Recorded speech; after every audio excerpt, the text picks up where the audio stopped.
constitutional crisis. Just a few days away. Oh boy, it's almost here. Constitutional crisis. Yay. So J.D. Vance, who I assume is associated in some way with the Trump presidency, but I'm not entirely sure how he is, put out this tweet, and it's a doozy. If a judge tried to tell a general how to conduct a military operation, that would be illegal. If a judge tried to command the attorney general in how to use her discretion as a prosecutor, that's also illegal. Judges aren't allowed to control the executive's legitimate power. J.D. Vance is making the argument that judicial review doesn't exist at all. Beyond judicial review, actually, he's essentially arguing that judges can't do anything to touch the presidency. You might recall that through a memo, the Trump administration ordered a spending freeze in the federal government that was immediately frozen itself by judges. The courts blocked Trump's federal funding freeze. Agencies are withholding money anyway. Right now, the Trump administration is acting in violation of multiple judges, ordering them to stop doing what they're doing. And J.D. Vance is actually making the affirmative argument here. Rather than merely saying, oh no, we're following the law, J.D. Vance is essentially saying that judges don't have the right to stop what they're doing, which is like an anti-checks and balances argument. And he's convincing thousands and thousands of people that his lies are truth. Well, yeah, that tends to be what happens when you lie. All the examples Vance uses are also false. Yes, actually. The behavior of a general can be challenged and stopped by a judge, like a military tribunal, if it's a war crime. Orders can be lawful or unlawful. Likewise, with an attorney general, you're not going to believe this. An attorney general can do things that are unlawful. And if they are, a judge has the right to put a stop to it. That is literally the main thing judges do. This is the reason they exist. The UCMJ says you're allowed to disobey unlawful orders. Well, what's an unlawful order? Judges aren't allowed to control the executive's legitimate power. J.D. Vance is essentially just arguing against any legal checks or balances. This makes sense because it's part of the unitary executive theory. Remember, as of right now, the legislative branch of government kind of doesn't exist functionally right now at the moment because Elon Musk is directly tampering with and halting payments from the Treasury Department as per his whims, which means that he is taking Congress's power of the purse, which is their most important power, and he is making it a task of the executive branch. So it makes sense then, if you're already, circumventing the authority of the legislative, that you would attempt to do so with the judicial as well. J.D. Vance is kind of fronting that. This was always the game plan for Project 2025. The Unitary Executive Theory, which you can Google. We talked about this on stream, but if you want to Google and refresh your memory, you're free to. The Unitary Executive Theory is the idea, basically, that the president should be a king. You can dress it up and make it sound fancy if you want, but that's basically the gist of it. The president should be a king, The president should basically have unlimited power. People are getting spicy about it. Vice President J.D. Vance is questioning whether courts can block actions taken by the president, and some are inferring that he's raising the possibility that the president just ignore these orders. This is what the vice president wrote, quote, "Judges aren't allowed to control the executive's legitimate power." This followed a judge's order that temporarily blocked Elon Musk and his team from accessing sensitive Treasury Department systems. With us now is CNN senior legal analyst, former assistant U.S. attorney for the Southern District of New York and Philadelphia Eagles fan. That is why I am wearing the tie this morning for you, sir.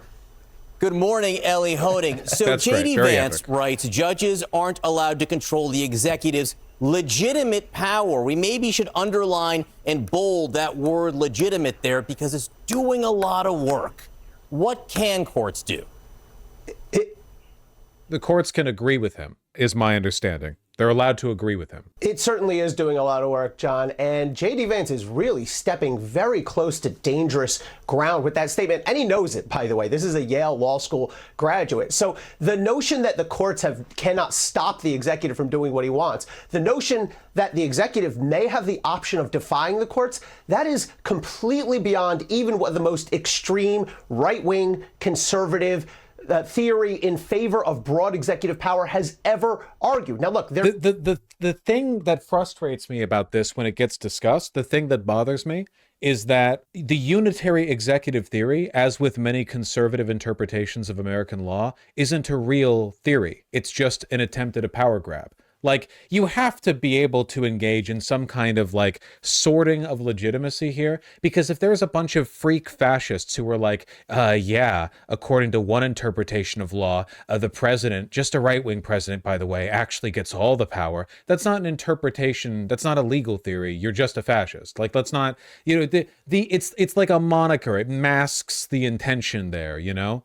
Like, oh, no, not even the most conservative legal theorists would come up with this. Well, it's because you don't, because interpretation doesn't matter anything. It doesn't mean anything. It doesn't matter. People just do what they want, actually. They get asked questions about this.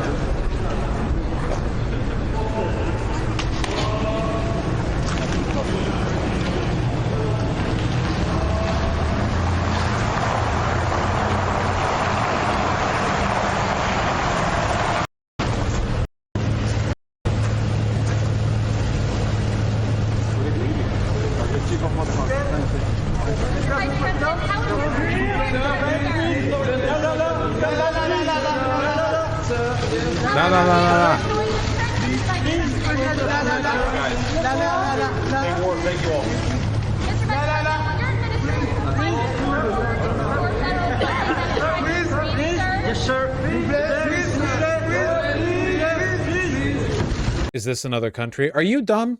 You guys want me to put in all the work for you.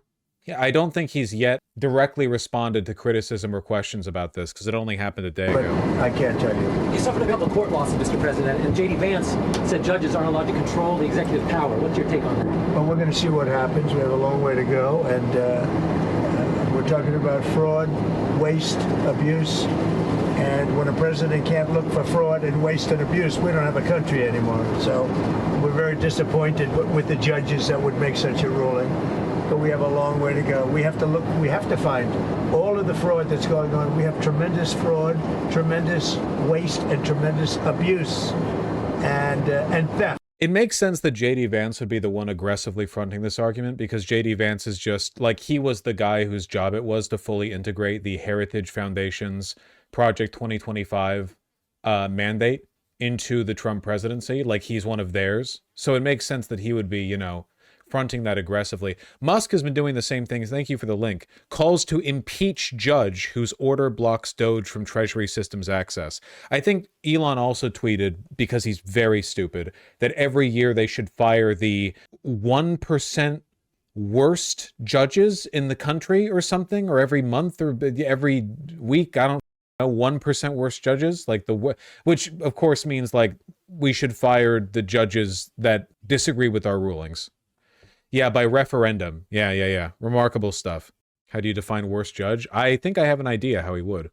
Always via Twitter. A corrupt judge protecting corruption. He needs to be impeached now. 200K likes. It's scary stuff, guys. It's scary stuff. I don't know what to tell you. This is all part of the plan, right? The unitary executive theory kind of necessitates this attack on the judicial, on the judicial system. I don't know if anything can actually be done about it, though. I mean, you would have to, it would take so much work to oust all of the judges at every level who could potentially, like, stop or threaten or slow the Trump administration. What happens if Trump actually evades a court order? I mean, he is currently doing that right now. He's still engaging in a funding freeze, despite that freeze having itself been freezed by multiple federal circuit court judges. I mean, he's the president. What are you going to do? Something Andrew Jackson? Yeah, basically. I suppose we'll see how it goes.